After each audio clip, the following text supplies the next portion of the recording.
Hello. Hi. Hello. Yeah. I was just telling her, I was like, why does it feel like we did something wrong? Yeah. It feels like we're in trouble. It feels like, which is just not the case. Like, this is crazy. It's so crazy.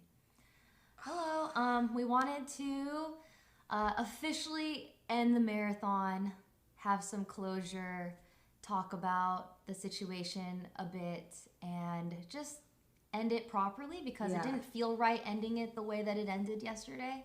So, and we do kind of need to like say what happened because I think a lot of women, a lot of times in this industry, cannot talk about the stalkers they have because it will only make them worse. And unfortunately, this one was very, very public. Yes. And I feel like none of us can really move on. And we just want to get it out of the way while I am still here and Ray is here and also Emmy is safe. Yes. She just, she needs time to process it and stuff. And we are all very much still in shock. So please forgive us if we are emotional. But we are not.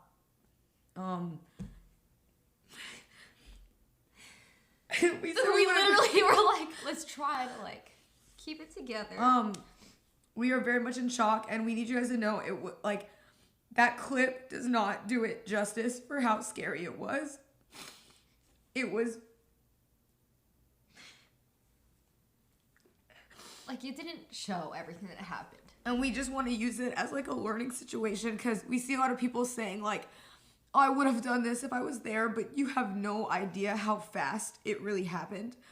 We did not know that it was even the same guy up until he made the original thread about following us. We didn't click it. He changed clothes, apparently, which was insane. Yeah. So if you guys don't know, he met us earlier, like 30 minutes before, and was, interested. Like he was just a little cringe, and like we took a photo with him, and he was very nice. And he went and changed clothes, and came back, which is why we didn't know who he was. And I also want to say, before we say anything, like, if you even remotely think that Rosie and Emily did anything wrong, like, I genuinely mean this, shut the fuck up. Like, seriously. Because you were not there. It is, like, fight or flight in that moment. And Rosie and Emily did everything they could to protect us so that we could, like, get away. And, like, Rosie even afterwards, like, stood out the door. And it's hard when you are, like, a camera guy and he is holding tens, like, literally the equipment that he has on him is so much money. He was literally holding the camera close to him, turning, and, like, Rosie pushes the guy, like, away from us. Like, they did so much to help us, and they are not security. They're not trained to do that. Rosie and Emily are normal human beings like us. Like, they're not used to that. Emily was prepared to, like, fight him, though, even though he was, like, pulling things out of his pockets. Yeah. I just, like, it scares me, like, thinking about that any of them could have gotten hurt. Yeah. It was really scary. Yeah, if you haven't seen, the entire interaction can be condensed into 2 minutes. Also, it wasn't shown, but he, like, banged on this trash can in front of the security guard. Like, I don't know if you could hear it.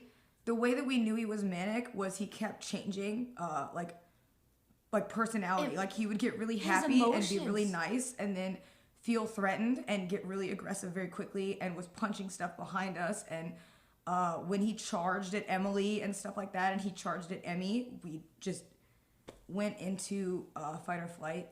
And for those of you who don't know, like, we know he's a stalker.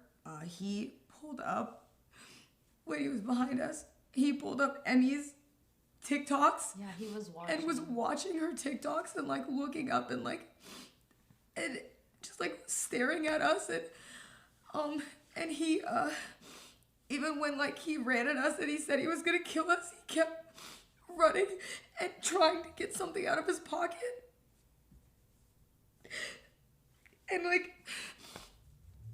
like I said, like, you guys when that clip cuts off, like, we had to run into a store screaming that somebody was going to kill us so that somebody would step in and let us in the back. And we were lucky that one of the workers, who was not, like, questioning us, actually, like, believed us, and he put us all in the back. And they were panicked. They didn't know what to do, so they tried to bring us behind the buildings to help us, but we didn't know where he was. I think when we went in the store, he backed off because it was a lot of people. And so we don't know where he was. We didn't know where he went, and we had to beg the workers to hide us because they kept trying to tell us that it's not their fault, but they kept trying to get us to go back around where it happened and saying that he was gone, but we said we didn't know if he was gonna come back. And so we had to hide in a shed for 15 minutes until the cops came. It was terrifying leaving because we didn't know if he was still around or if he changed. We didn't know where he was. He's still out there, but I am investing as much as I can to find this guy. If you have any information on this man, I would like it. We're going to find him, and I'm going to do everything I can to get this guy. So yeah, we are trying to do everything so we can get him.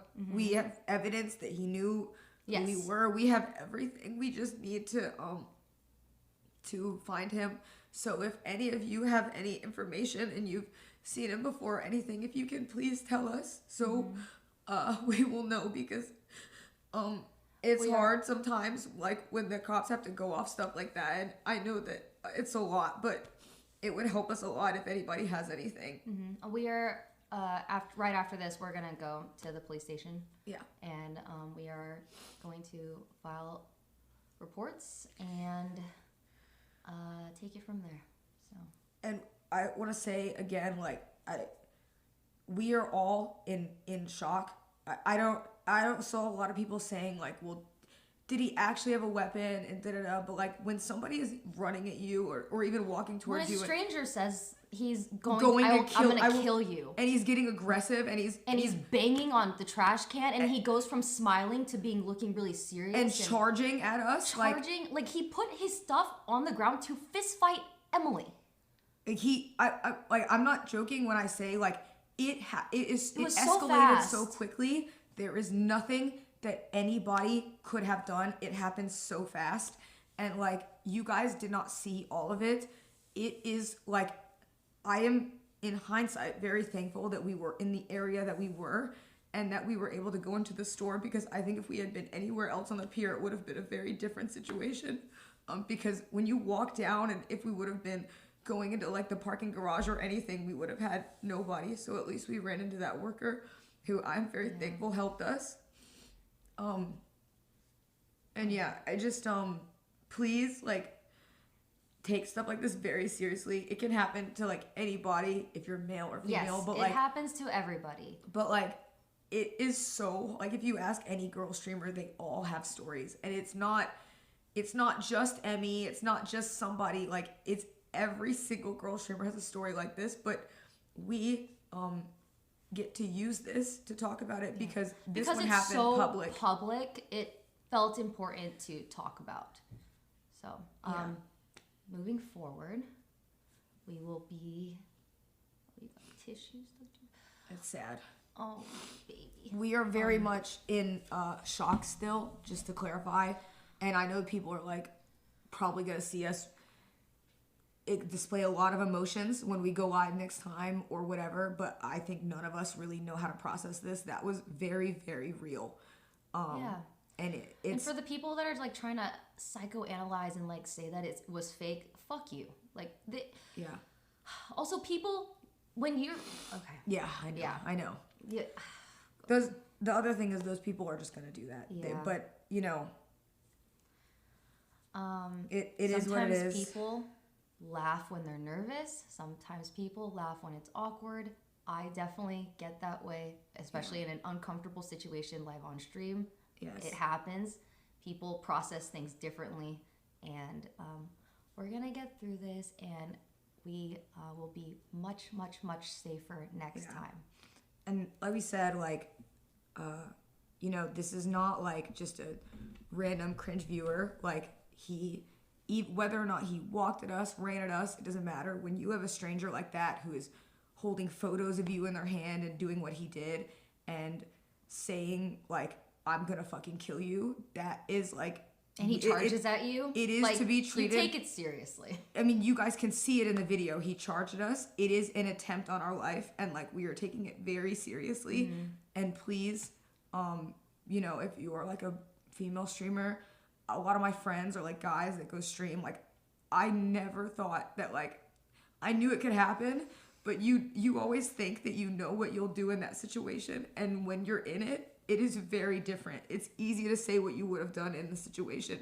But when you are having your life threatened and you are in fight or flight, we are not going to wait around to see what he had in his pocket. You're just going to run because there's a guy saying he's going to kill you and reaching for your pocket. Like, that's not an unreasonable thing to think. And, like, Rosie, Emily, me, Emmy, and Ray did the best that we could for the situation that we were in. And that is it. Yeah. And I would like to be able to go live again and not have to deal with this, but I know it's going to be like a lot. So, thank you for everybody who is being very nice. Yeah, thank you for all of the support this past week. It's been a crazy week. Yeah.